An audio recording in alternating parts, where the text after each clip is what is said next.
Assalamualaikum warahmatullahi wabarakatuh. Selamat sore pemirsa TVRI dimanapun Anda berada. Senang sekali saya Muhammad Farisi siang hari ini menemani Anda dalam acara Jambi Bicara Kamis 13 Maret 2025. Dan tema dialog kita pada sore hari ini adalah kesiapan gerakan pangan murah 2025. Dua narasumber telah hadir di studio TVRI pada siang sore hari ini. Saya perkenalkan yang pertama ada Pak Ismet Wijaya, beliau adalah Kadis atau Kepala Dinas Ketahanan Pangan Provinsi Jambi. Assalamualaikum, apa kabar? Waalaikumsalam warahmatullahi wabarakatuh. Terima kasih sudah hadir di studio TVRI. Dan narasumber kedua ada Pak Ahmad Muhammad Fahriuddin, Manajer SCPP Perum Bulog wilayah Jambi. Assalamualaikum. Waalaikumsalam warahmatullahi wabarakatuh. Terima kasih Pak Ahmad juga sudah hadir di studio TVRI. Ya. Baik pemirsa. Hari ini kita akan membicarakan mengenai gerakan pangan murah 2025. Nah, saya ingin ke Pak Ismet terlebih dahulu. Pak Ismet, apa sebenarnya gerakan pangan murah ini? Tentunya ini kan bukan program yang 2022 ini ya. Tahun-tahun sebelumnya juga sudah ada. Apa sebenarnya gerakan pangan murah dan khusus tahun 2025 ini? Apakah sama dengan tahun-tahun sebelumnya atau ada perbedaan? Terima kasih, Mas. Gerakan pangan murah ini adalah merupakan program atau kegiatan dari pusat ya, melalui Badan Pangan Nasional. Jadi kami dari Dinas Ketahanan Pangan Provinsi, Kabupaten, Kota juga harus melaksanakan program atau kegiatan gerakan pangan murah ini, baik di tingkat provinsi, kabupaten, kota. Nah, jadi bentuk kegiatan ini hampir mirip-mirip lah dengan pasar murah, dengan operasi pasar ataupun bazar gitu, hampir mirip. Cuman di sini kita ada melibatkan stakeholder yang untuk nanti kita ikut sertakan dalam kegiatan ini, seperti Bulog Pak ya, selaku operator kami, Bappenas sebagai regulator melibatkan Bulog nanti dalam kegiatan itu, khususnya untuk pemasaran komoditi beras, beras dan bahan pangan lainnya seperti minyak goreng. Beras pun aja, beras medium, ada juga beras premium. Itu juga kami mintakan dari Bulog untuk menjual di dalam kegiatan gerakan pangan murah. Di samping itu juga ada BUMN pangan ya. Itu juga kita libatkan seperti ID Food, seperti Raja Wali Nitisindo, kemudian ada juga penyalur-penyalur dari BUMN pangan itu sendiri. Nah, kemudian kita melibatkan pihak swasta, yaitu distributor pangan ya yang ada di Provinsi Jambi.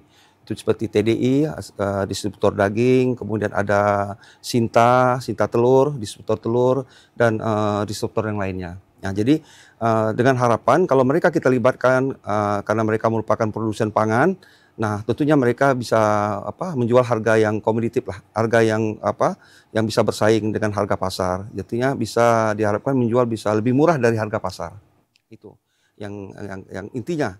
Sehingga gerakan pangan murah ini tentunya ingin mewujudkan atau menciptakan ketersediaan pangan di tengah masyarakat, dan juga untuk memudahkan aksesibilitas pangan itu sendiri, sehingga masyarakat kalau membeli sesuatu yang murah, bahan pangan yang murah, itu bisa nanti mendapat informasi ada gerakan pangan murah di suatu tempat yang kami tentukan, nanti bisa langsung ke sana. Nah, kemudian juga kita punya toko-toko pangan, toko-toko inflasi, toko TPID namanya, Toko Pengendali Investasi Daerah, atau kios-kios pangan yang memang setiap hari menjual bahan pangan yang murah yang dipasok dari Bulog ataupun dari BUMN pangan yang ada di provinsi, kabupaten, kota. Demikian.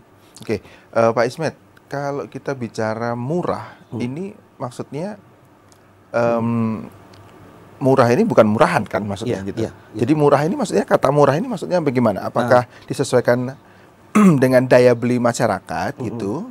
Atau murah karena memang ada harga-harga atau swasta gitu ya, yang lebih tinggi, atau bagaimana sebenarnya kata murah? Benar. Harga murah ini bukan artian kualitasnya yang rendah ya. Itu tidak. Jadi kualitasnya sama ya. Tapi kita bisa bersaing dengan pedagang-pedagang yang ada di pasar tradisional, apalagi pedagang yang di toko retail ya, yang swalayan, itu sudah jelas kita lebih unggul dalam kegiatan yang dijual oleh komoditi pangan yang jual di dalam gerakan pangan murah itu sendiri. Artinya murah itu lebih murah dari harga normal pasaran. Iya, jadi gitu kita jualnya dengan di bawah kualitas harga, yang sama. Ya. Artinya kan kita ada head ya. Kalau beras itu ada head terendah, head tertinggi. Harga eceran ya. Ya, jadi kita bisa menargetkan kalau di pasaran itu harga beras itu beras medium itu di 13.000 per kilogram ya. Nah, kita juga bisa jual di bawah itu, mungkin 12.300 atau 12.600 gitu kan. Nah, ini dengan adanya peluncuran beras SPHP itu yang untuk menekan harga beras supaya tidak bergejolak naik. Jadi kita memang tujuan itu untuk mengendalikan harga lah demikian. Oke, baik. Saya ke Pak Ahmad ya. Pak Ahmad tadi sudah disinggung nih bahwa pemerintah sebenarnya bagian dari pemerintah juga gitu ya. Tapi gerakan pangan murah ini dikoordinasikan oleh Badan Pangan dan kemudian melibatkan banyak stakeholder. Salah satunya adalah Bulog, kira-kira begitu. Nah, apa peran Bulog dalam gerakan pangan murah ini? Ya, jadi Bulog sendiri adalah badan usaha milik negara ya, salah satu BUMN yang concern di dalam stabilisasi harga pangan. Jadi kita berfungsi sebagai penstabil harga, baik itu di tingkat produsen, di tingkat petani maupun di tingkat konsumen akhir seperti itu. Jadi Bulog di sini dalam kegiatan pengendalian harga Pak ya, terutama menjelang Hari Besar Keagamaan Nasional, kami bekerja sama dengan instansi baik itu Dinas Ketahanan Pangan maupun Dinas Perdagangan, pemerintah daerah. Kami melakukan gerakan pangan murah. Kalau di Bapanas atau di Dinas Ketahanan Pangan namanya gerakan pangan murah. Kalau di Dinas Perdagangan namanya operasi pasar. Dan kita kerjasama juga dengan UPT Kementan, kemudian juga dengan PT POS. Bulog di situ sebagai pensuplai komoditi pangan, terutama beras, baik itu beras medium, SPHP namanya, beras SPHP, atau beras premium, kemudian minyak goreng kita, gula, dan juga tepung. Jadi selain itu kami nanti hari Minggu ada juga daging beku juga dari kita pengadaan juga untuk stabilisasi harga. Jadi Bulog di sini adalah sebagai operator untuk penyedia komoditi pangannya. Seperti itu. Nah, Bulog mendapatkan sembako tadi, terutama beras, itu dari mana? Apakah juga dari masyarakat, dari petani-petani beras, petani padi maksudnya, atau melakukan impor juga? Atau bagaimana? Jadi beras yang ada di gudang Bulog itu bersumber satu bisa dari pengadaan langsung ke petani. Untuk tahun ini kita juga melakukan pengadaan langsung ke petani seperti di daerah Tanjab Barat, Tanjab Timur, atau di daerah Sungai Penuh atau Kerinci.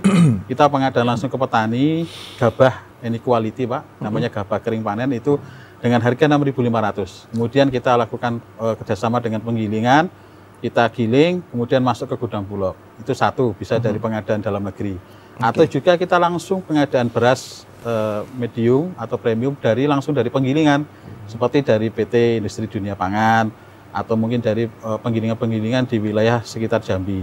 Kemudian juga bisa juga melalui pengadaan, salah satunya melalui pengadaan luar negeri. Berarti kan merek-merek beras ini kan ada banyak tadi Pak ya. Berarti kalau yang beras dari Bulog mereknya beras Bulog gitu ya? Kalau di Bulog sendiri sebenarnya kalau medium itu sudah diatur, itu namanya beras SPHP Pak. Oh, SPHP. Iya, namanya beras SPHP atau singkatannya stabilisasi pasokan dan harga pangan. Kalau premiumnya ada banyak. Kalau premiumnya ada beras kita ya Pak ya. Ada beras kita, ada Durupadi, ada Sukarasa, ada banyak Pak. Kita yang sediakan juga. Kami juga Bulog di Kanwil Jambi juga mensuplai untuk beberapa ASN Pak ya, di wilayah kerja Pemprov Jambi. OPD. Oke, baik. Tadi kan disebut ada beras premium ya, ada beras apalagi Pak jenis-jenisnya? Ada medium, premium. Ini karena yang beli istri saya juga nggak tahu nih. Yang sering beli istri di rumah gitu. Nah, itu bedanya apa gitu? Saya tinggal makan aja juga biasanya di rumah. Kalau beras medium sendiri itu kalau disusul dengan SNI itu butir patahnya antara 20 sampai 25%. Apa itu Pak butir patah? Butir patah itu jadi kalau beras itu kan seperti kristal Pak ya, seperti biji lah. Nah, kalau patahannya antara 8/10, maksudnya itu dari satu biji ada dua potongnya yang kepatah. Jadi ukurannya 8/10 sampai 10/10 itu namanya butir patah. Nah, kalau butir patahnya itu antara 20% sampai 25% itu beras medium. Jadi kualitasnya lebih rendah. Kalau medium lebih rendah dari premium. Kalau premium itu butir patahnya itu minimal 15% atau di bawahnya bisa 5%, 10%. Jadi intinya kalau premium kualitasnya lebih bagus daripada medium. Beras-beras yang dari petani itu yang medium atau yang premium? Bisa medium, bisa premium. Iya. Jadi kita pengadaannya ada Menentukannya dua. dari mananya? Kalau itu premium atau medium? Oh ya. Berdasarkan apa? Jadi pada saat beras itu masuk ke gudang Bulog, itu kami lakukan pemeriksaan kualitas oleh petugas pemeriksa kualitas kami. Nanti akan keluar lembar hasil pemeriksaan kualitas. Nah, di situ nanti bisa, ini masuk beras komersial medium. Nah, ini masuk beras premium. Dari hasil pemeriksaan kualitas oleh petugas pemeriksa kualitas kami. Di bawah medium masih ada lagi jenis beras? Tidak ada. Biasanya ya cuma medium, medium plus, medium itu aja. Baik. Baik, saya ke Pak Ismet lagi. Pak Ismet, kalau kita bicara ketahanan pangan, ini kan sebuah sistem ya? Ya. Artinya mulai dari ketersediaannya, kemudian nanti aksesibilitasnya, distribusinya, dan lain sebagainya. Nah, bagaimana sebenarnya Indonesia menata sistem ketahanan pangannya? Tapi nanti menjawabnya. Kita harus jeda dulu. Pemirsa jangan kemana-mana, tetap di Jambi Bicara.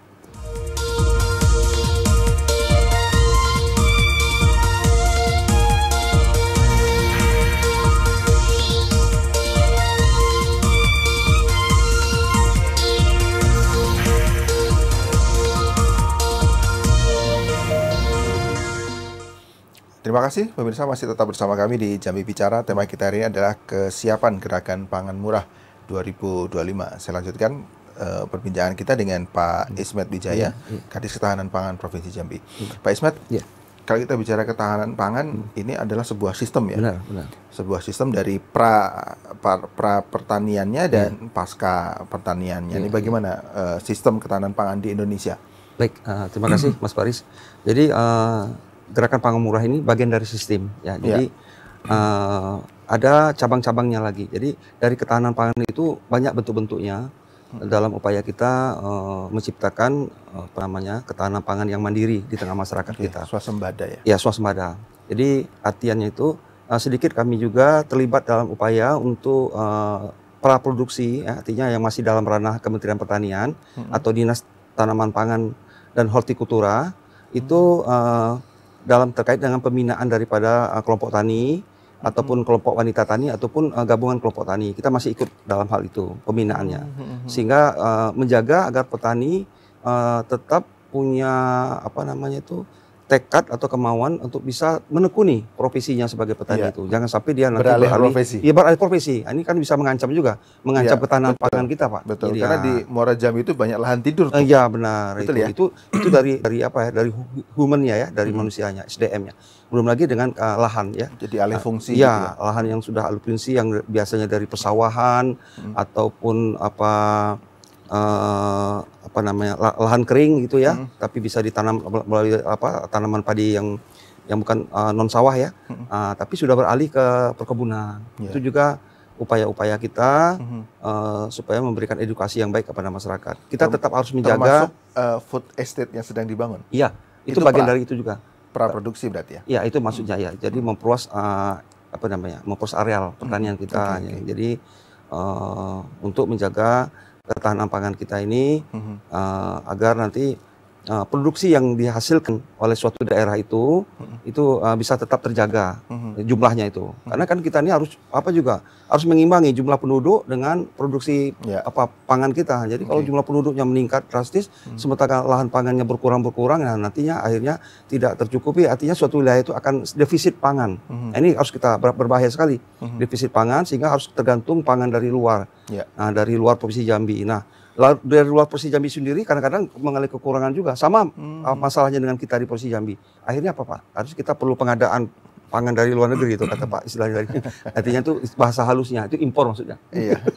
Jadi itu yang perlu kita Mas Faris. Jadi pasca produksinya kita banyak bentuk-bentuk yang bisa kita lakukan. Salah satunya adalah Gerakan Pangan Murah ini untuk suatu menjamin ketersediaan pangan itu. Masyarakat begitu butuh beras ada. Di mana tempatnya? Dekat, nggak jauh-jauh. Ada Gerakan Pangan Murah, ada toko tani, ada kios pangan. Itu semua melibatkan pemerintah semua itu dalam usaha-usaha untuk penjualan bahan pangan itu sendiri. Nah, kita harus memang memperbanyak toko-toko pangan ini kalau saya bilang, karena ini menjadi penyeimbang. Jadi tak kala ada pedagang yang nakal jual harga pangan yang tidak masuk akal. Jadi masyarakat bisa ada pilihan, oh kita ada ini, ada toko pangan, kita cari di situ aja. Nah, jadi dengan itu sendiri akhirnya pedagang yang nakal itu bisa mau-mau harus menurunkan harganya lagi. Itu salah satu upaya. Kalau konteks kita hari ini tahun 2025 menjelang Idul Fitri, bagaimana kondisi? Baik. Apakah harganya juga naik? Jadi berdasarkan hasil inspeksi kami kemarin sebelum hari raya, sebelum Ramadan, juga dipantau setelah berapa hari setelah Ramadan, harga cukup stabil, cukup stabil. Ini bukan artian stabil ini karena apa ya?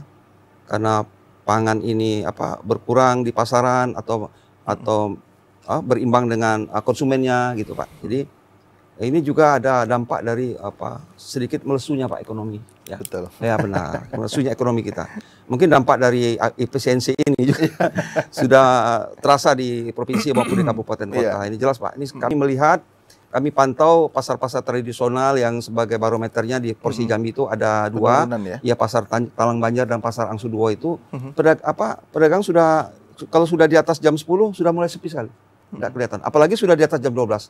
Jadi pedagang, saya tanya-tanya, kami pernah melakukan survei gitu, sambil belanja untuk harian pribadi ya, tanya, oh Pak sepi sekali Pak, Pak barang banyak busuk aja nih Pak katanya. Jadi lebih cepat busuknya daripada pembeli yang datang. Jadi kita miris sekali melihatnya itu. Jadi jadi jangan kita sangka Ramadan ini pembeli membludak, jangan, itu nggak demikian juga. Tapi pasokan cukup. Ya pasokan cukup.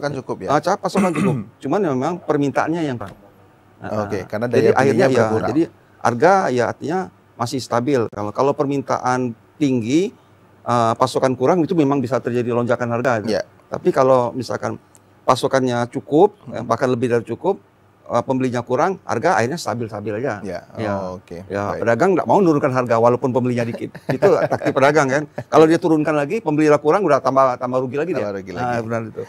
Kalau GPN-nya itu kita tahun ini memprogramkan di setiap hari besar keagamaan nasional, seperti di awal Ramadan kemarin, atau di hari-hari besar provinsi, itu selalu kita event-event itu kita manfaatkan. Nah, untuk di masa Ramadan ini kita juga ada kerjasama nanti kegiatan bazar murah ya, atau pasar murah oleh TPRI nanti ya, yang akan kita laksanakan tanggal 19 Maret nanti, kerjasama dengan Bulog, dengan kami Dinas Ketahanan Pangan, dengan pemerintah provinsi melalui Pak Asisten 2. Mudah-mudahan nanti kita sukseskan kegiatan ini nanti, supaya nanti yang penting promosinya nih dari TPRI, supaya nanti bahwa di jalan lorong pemancar ini ada gerakan pangan murah. Kalau tadi jual-jual seperti itu, itu semuanya boleh beli ya? Boleh. Artinya tidak yang miskin saja, semua masyarakat boleh beli? Iya, kita tidak bisa memilah-milah itu. Berarti tapi jumlahnya aja yang dibatasi. Jumlahnya nggak boleh borong-borong. Baik. Kalau beras mungkin 10 kilo, dua kampil gitu. Langsung kita tanya gitu lah, Pak Ahmad. Pak Ahmad, Bulog juga ngukur nggak sih berapa kebutuhan beras, misalnya kita bicara beras saja ya, bicara beras di Provinsi Jambi nih, berapa kebutuhannya, terus bagaimana mengelola itu, ataukah memang harus ada cadangannya, misalnya butuhnya 1000 ton, harus juga dicadangkan, cadangannya berapa persen nih yang harus ada, jangan-jangan nanti ada bencana, jangan-jangan nanti ada apa gitu ya, bagaimana mengelola manajemennya itu, kebutuhan beras. Terima kasih Pak Faris pertanyaannya. Jadi di Bulog itu ada divisi manajemen logistik Pak. Ini ada divisi di tempat saya itu ada bagian pengadaan, ada manajemen logistik, manajemen mutu, dan pelayanan publik. Dan ada juga perencanaan operasional dan data pangan. Jadi kami juga mengukur Pak, tiap hari kita ukur, jadi kebutuhan berapa sih ketahanan stok kita itu? Nah, ketahanan stok kita untuk berapa bulan? Seprovinsi ya? Seprovinsi, ya. Jadi konsumsi penyaluran beras kita sebulan itu bisa kita katakan sekitar 2000 ton. 1 bulan untuk Provinsi Jambi. Itu dasar dari kita pada saat penyaluran bantuan pangan. Itu penyaluran atau kebutuhan masyarakat? Nah, jadi kita ngitungnya kan Bulog itu tahun kemarin 2024 kan kita menyalurkan bantuan pangan untuk penerima bantuan pangan. Itu sebulan itu konsumsinya sekitar 2000 ton. Nah, 2000 ton. Nah, ketahanan stoknya Bulog yang ada di Provinsi Jambi, Pak ya, sekarang itu sekitar 10.700 ton. 10.700 ton. Jadi ketahanan stok kita itu untuk 5 bulan ke depan aman. Nah, itu salah satu cara penghitungan stok kita. Kami juga tiap hari itu kalau stok kita itu agak minim gitu ya, agak kurang, kami akan melakukan movement perpindahan beras. Misalkan dari wilayah Palembang atau dari wilayah Lampung atau dari wilayah DKI akan dipindahkan movement ke wilayah Jambi untuk memenuhi stok di wilayah kita. Jadi tenang aja, di Bulog kita ada manajemen logistik, Pak. Kita ada parameter, oh ini ketahanan stoknya sudah tipis nih, sudah 2 bulan nih, kita harus pengadaan lagi. Selain kita melakukan pengadaan dalam negeri, dan untuk Provinsi Jambi sendiri kemarin ditarget oleh pemerintah itu pengadaannya selama setahun, Pak ya, itu 879 ton. Tapi ini sudah tercapai 100% lebih di atas itu. Jadi alhamdulillah dari segi pengadaan dalam negeri kita sudah tercapai, Pak Kadis. Dan juga untuk ketahanan stok kita untuk 5 bulan ke depan masih aman. Seperti itu. Oke. Nah, stoknya apa saja? Stoknya yang memang disediakan oleh Bulog, yang kemudian memang masyarakat tenang, tidak perlu nanti harga naik, kami ada semua nih, beras ada, ini ada, apa aja yang di stok semua? Jadi yang ada di gudang forum Bulog kami itu pertama ada beras medium, Pak. Beras medium yang paling banyak itu 10.700 itu beras medium. Kemudian beras premium ada sekitar 250 ton. Beras premium itu yang HET-nya maksimal 15,4, Pak ya. Nah, kemudian juga ada gula pasir. Gula pasir kita juga ada sekitar 150 ton. Gula pasir itu ada yang kemasan 1 kilo, ada yang 50. Kemudian ada juga tepung terigu sekitar 3 tonan. Dan setelah bentar lagi kita ada juga daging beku sekitar 6 ton kita. Nah, itu semuanya kan Bulog beli dari petani. Ada, kalau beras bisa dari petani, kalau yang lain bisa dari mitra penggilingan. Oke. Nah, itu dari petani dan mitra penggilingan yang ada di Provinsi Jambi atau yang dari luar provinsi? Kalau maksudnya, apakah kita sudah bisa sebenarnya provinsi swasembada sendiri memenuhi kebutuhan sembakonya? Ya, sementara ini kalau dari wilayahnya kita sendiri, Pak ya, itu belum mampu. Masih semua kebutuhan tadi? Sebagian ya, terutama beras ya, itu masih kita juga pengadaan dari luar daerah Jambi seperti itu. Karena kalau kita mengandalkan dari ya itu sendiri, misalkan kita tadi pengadaan baru 900 ton, sedangkan kebutuhan 1 bulan 2000 ton. Ya kan, kalau Jambi di mana lumbung berasnya? Lumbung berasnya kita biasanya di daerah Tanjab Timur, Tanjab Barat, Sungai Penuh, di Kerinci itu. Tapi juga di Jambi kita juga pengadaan melalui PT Industri Dunia Pangan, juga kita pengadaan juga. Oke, mungkin Pak Isma juga bisa menambahkan kalau sebenarnya Provinsi Jambi bisa enggak mencukupi kebutuhannya sendiri dengan sembako-sembako tadi, mulai gula apakah ada petani tebunya di sini atau ada produsennya? Minyak juga karena kita banyak sawit, apakah memang kita hilirisasinya ada dan kita mampu memproduksi minyak untuk minimal masyarakat Jambi, atau bahkan kita sudah bisa ekspor? Gimana, Pak? Ya, jadi betul tadi kata Mas Ahmad tadi, manajer operasional dari Bulog.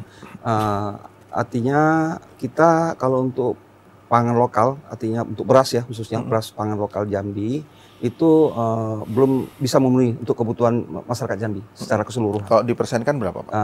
Kalau dipersenkan karena ya yang surplus itu hanya tadi ya itu yang sudah selalu bertahan itu di Sungai Penuh sama Kerinci itu memang mereka bisa memenuhi kebutuhan untuk masyarakat kabupatennya sendiri. Ya, untuk kabupaten sendiri. Nah, kalaupun mereka jual keluar tapi tidak keluarnya ke Jambi, tapi malah yang dekat provinsi tetangga Sumatera Barat. Nah, itu pula apanya kalau daerah kita yang jauh itu. Nah, ini baru tadi betul Tanjab Barat, Tanjab Timur baru sudah mulai menggeliat ini karena mungkin program ketahanan pangan kan sudah ada optimalisasi lahan tadi, kemudian pembukaan lahan tidur yang program dari Kementan sudah mulai jalan, dananya sudah dikucurkan, jadi sudah mulai ada yang panen perdana ya, Pak ya. Saya melihat situ kalau di Tanjab Timur sudah ada produksi beras lokal yang merek Udang Galah gitu. Itu sudah mulai nampak beredar di Jambi. Baik, Pak Ismet. Kalau beras belum, bagaimana dengan yang lain?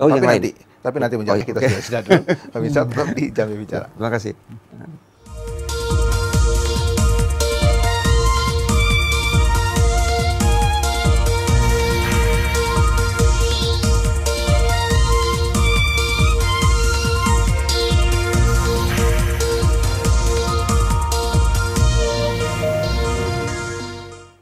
Terima kasih pemirsa, masih tetap bersama kami di Jambi Bicara dengan tema kesiapan Gerakan Pangan Murah 2025. Tadi sudah banyak kita bicarakan dan intinya tadi berdasarkan informasi dari Pak Ismet bahwa untuk di Jambi itu tidak terjadi inflasi ya, artinya masih normal-normal sampai hari ini. Pak Ismet, untuk tadi menyambung, ada telepon masuk, kita sapa dulu. Halo, Assalamualaikum, selamat sore. Waalaikumsalam, selamat sore juga Bung Pariji. Ya, silakan Pak Yudi di Telanai. Ya, terima kasih Bang Pariji waktunya. Ya, saya pertama menyampaikan ya selamat berpuasa dulu lah. Ya. Di hari yang ke-13 ya. Hari ke-13. Walaupun lemas kita tetap harus kerja cerdas, tegas. Jadi ya, baik. Pertama saya hormati Bapak Ismet Wijaya. Siap. Kepala Dinas Ketahanan Pangan Provinsi Jambi yang ditantang ya. Tidak bisa main-main menurut saya. Dan yang kedua ditampingi oleh Pak Ahmad, manajer Bulog Provinsi Jambi, juga ditantang di persoalan pangan. Tentu kita sama-sama ketahui ya, dan harus kita dukung penuh ya. Salah satu asa cita Prabowo Gibran ini tidak main-main gerakan ketahanan pangan nasional. Ya, murah tadi dijelaskan adalah pangan itu dijual dengan harga di bawah head lah. Kalau dia di atas head, ya bukan murah namanya. Minimal head. Itu yang merupakan catatan. Yang berikut ya sangat amat berguna tentu dalam satu situasional masyarakat dalam menghadapi puasa Lebaran, di mana masyarakat itu ya diwarnai oleh daya beli masyarakat yang turun, gaji tidak naik, sementara harga merangkak naik. Itu menjadi persoalan. Dalam gerakan pangan murah ini, publik mengharapkan sekali ya memang lebih tepat, harus tepat sasaran menurut saya. Dan diharapkan ASN yang sudah punya gaji, orang kaya tidak perlu beli di sana. Nah ini persoalan controllingnya ini. Ya kalau orang yang mampu beli di sana, nanti orang miskin Pak Wijaya tidak bisa beli. Gerakan pangan ini khusus untuk orang tidak mampu. Tolong controllingnya. Ini nanti ASN itu banyak sana tuh. Ini banyak penelitian saya. Dia punya gaji. Nah ini persoalan. Nah berbicara masalah pangan ya tentu menurut saya, bagi saya ya sudah merupakan tradisi nenek moyang kita dulu. Ada lumbung pangan, mereka malah ada cadangan. Ya kan? Jadi kalau kita ini gerakan pangan ini dikatakan Prabowo itu tidak aneh. Malah mundur kita. Di zaman Soeharto kan kita surplus pangan ini. Jadi ada brigade pangan ini memang betul difungsikan. Nah tadi persoalan alih fungsi lahan ini penting regulasinya, yang sampai lahan kita ini sudah jadi rumah dan lain sebagainya. Tolong regulasinya yang penting. Nah tadi disinggung masalah pasar, ada 3. Pasar modern, pasar rakyat, bahkan sekarang ada pasar gelap. Disewakan di mana-mana, setiap kecamatan. Baik Pak Yudi. Tolong persoalan operasi itu jangan ke pasar itu juga, karena harga ini berubah-ubah Pak Pariji. Ya. Saya teliti di lapangan, di pasar modern sekian, barangnya sama, di pasar rakyat sekian. Nah, di pasar rakyat gelap itu apalagi. Nah, terakhir Bulog Pak Pariji penting. Bulog ini kan adanya ketahanan pangan dari berbagai sektor makanan. Jangan nanti Bulog beralasan bahwa gudang kita tidak cukup. Tolong, Bulog harus mempersiapkan gudangnya. Nanti kita kalau sudah surplus pangan, di mana gudangnya? Nanti alasan gudang tidak ada, gudang tidak cukup. Itu klasik itu jadinya. Saya itu saja. Baik. Kita akan surplus pangan nanti. Baik. Baik Pak Yudi, terima kasih atas atensinya. Maaf kami potong karena bulan Ramadan ada ini ya. Saking semangatnya. Saking semangatnya. Iya, karena durasinya juga semakin singkat. Iya. Baik, tadi kita sudah merekam ya apa yang disampaikan yang terkait dengan Dinas Ketahanan Pangan tadi. apakah nanti pasar murah itu bisa tepat sasaran? Iya. Tadi saya sudah singgung sebenarnya, siapa yang bisa beli sebenarnya. Ternyata tadi Pak Ismet bilang semuanya bisa beli gitu. Tapi kalau Pak Yudi bilang kalau bisa yang memang miskin gitu. Bagaimana Pak Ismet? Baik, saya jelaskan ini. Terima kasih sebelumnya Pak Yudi atas masukannya yang sangat baik sekali.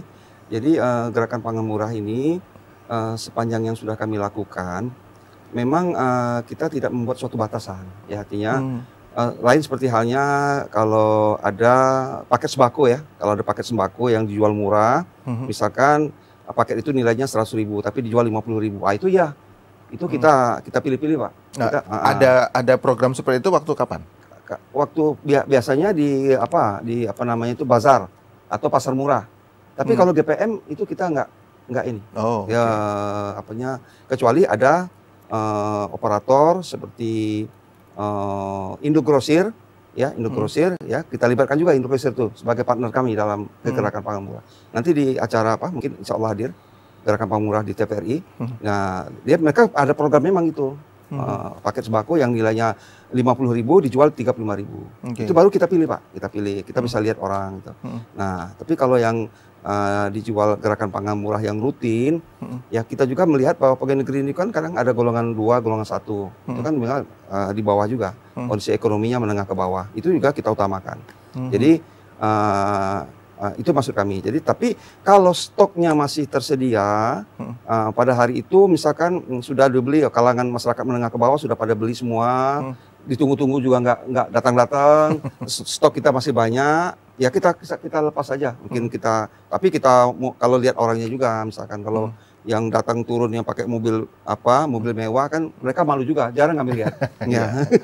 Tapi kalau mereka turun mobilnya jauh, jalan kaki, ya kita kan nggak sampai ngecek ke situ.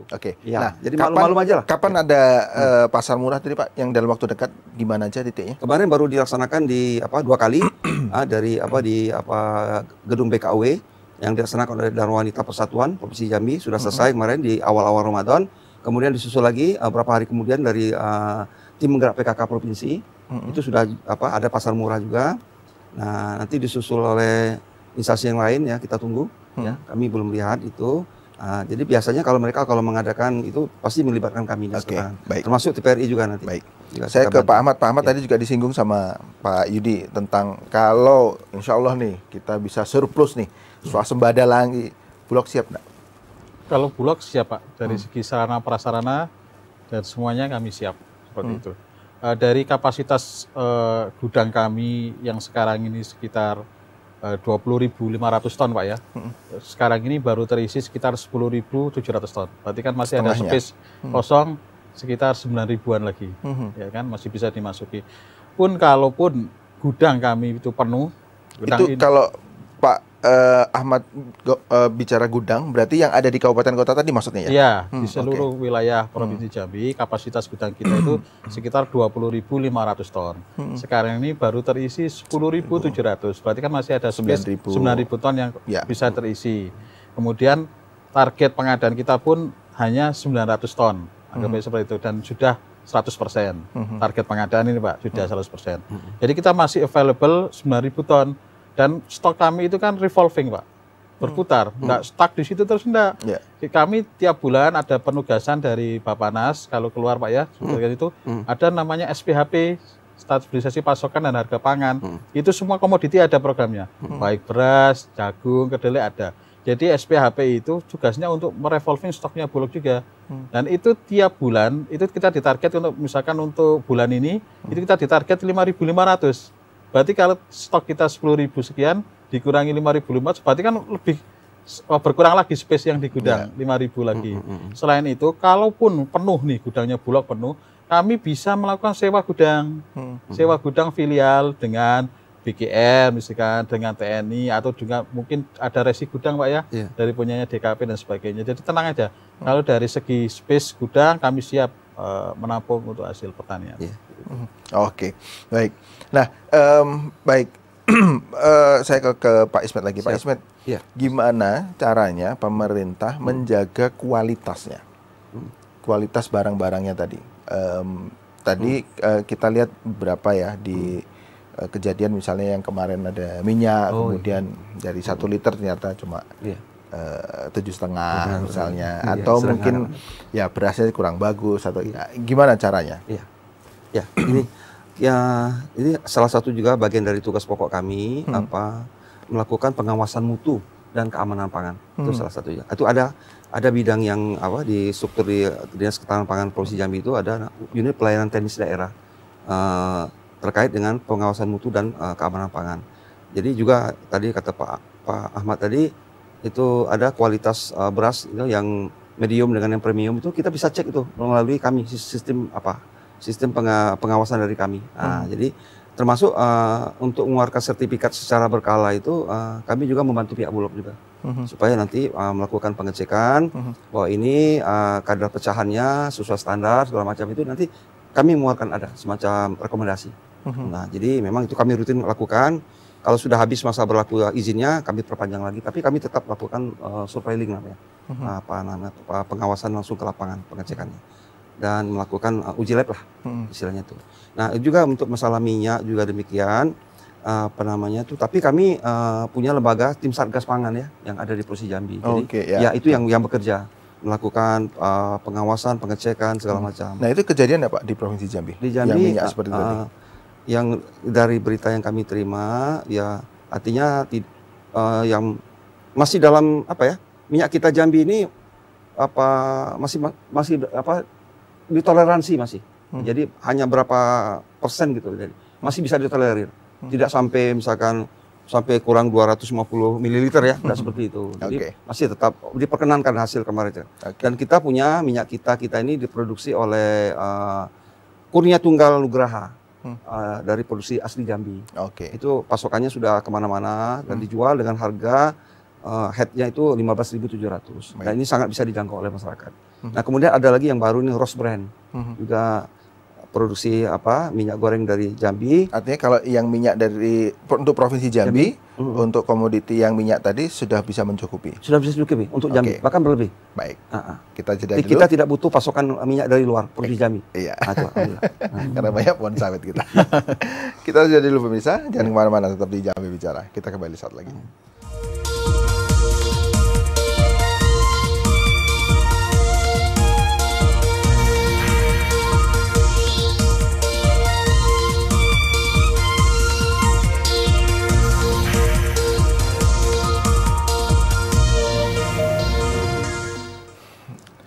Baik pemirsa, kita berada di penghujung dialog Jambi Bicara pada sore hari ini. Saya ke Pak Ahmad terlebih dahulu. Pak Ahmad, dari sekian banyak tadi yang sudah kita bicarakan terkait dengan gerakan pangan murah, kira-kira apa yang Bapak ingin simpulkan dan sampaikan ke masyarakat? Ya, terima kasih Pak Faris. Jadi untuk masyarakat Provinsi Jambi, untuk stok di Bulog sendiri itu aman untuk 5 bulan ke depan, baik itu komoditi beras, gula, minyak, daging dan tepung, sehingga tenang saja stok kami pangan di gudang Bulog itu tersedia dengan harga yang di bawah HET dan dengan kondisi kualitas yang sesuai. Seperti itu, dan kami juga dari pihak Bulog siap untuk mensukseskan semua kegiatan dalam rangka untuk mengendalikan harga baik itu inflasi maupun harga pangan menjelang hari besar keagamaan nasional, baik itu kegiatan yang dilakukan di inisiatif dari Pemda, dari Dinas maupun dari UPT dan lainnya. Selain itu kami juga tiap hari melakukan suplai komoditi beras dan komoditi lainnya di pasar-pasar barometer inflasi, yaitu di Pasar Angsudu dan Talang Panjang. Terima kasih. Baik, terima kasih Pak Ahmad. Terakhir Pak Ismet, silakan. Ya, terima kasih. Saya mengajak kepada seluruh lapisan masyarakat Jambi. Seandainya nanti ketemu ada gerai-gerai, ada spanduk, ada tempat kegiatan gerakan pangan murah, datanglah ke sana. Artinya silakan berbelanja di sana dan kami pastikan pasti akan mendapatkan harga yang murah yang bisa bersaing harganya di pasaran di luar. Jadi komoditi-komoditi yang akan jual juga lengkap, ada 12 bahan strategis juga, ada telur, ada minyak goreng, ada beras SPHP, ada tepung terigu, minyak goreng dan sebagainya. Ini adalah yang memang sengaja dibuat oleh pemerintah untuk membantu masyarakat untuk bisa mengakses bahan pangan dengan dekat ya, jauh dari tempat tinggal dan dijual dengan harga di bawah harga pasar. Jadi itu dan kita sukseskan ini, kegiatan ini sehingga nanti kami akan bisa melaksanakan lagi secara rutin ya, karena masyarakat sudah menyambut baik gerakan ini. Baik. Terima kasih sekali lagi Pak Ismet, Kadis Ketahanan Pangan Provinsi, dan Pak Ahmad dari Perum Bulog Jambi. Demikian tadi dialog kita pada sore hari ini, pemirsa. Semoga menambah banyak informasi bagi Anda. Terima kasih atas perhatiannya. Saya Muhammad Farisi. Assalamualaikum warahmatullahi wabarakatuh. Sampai jumpa.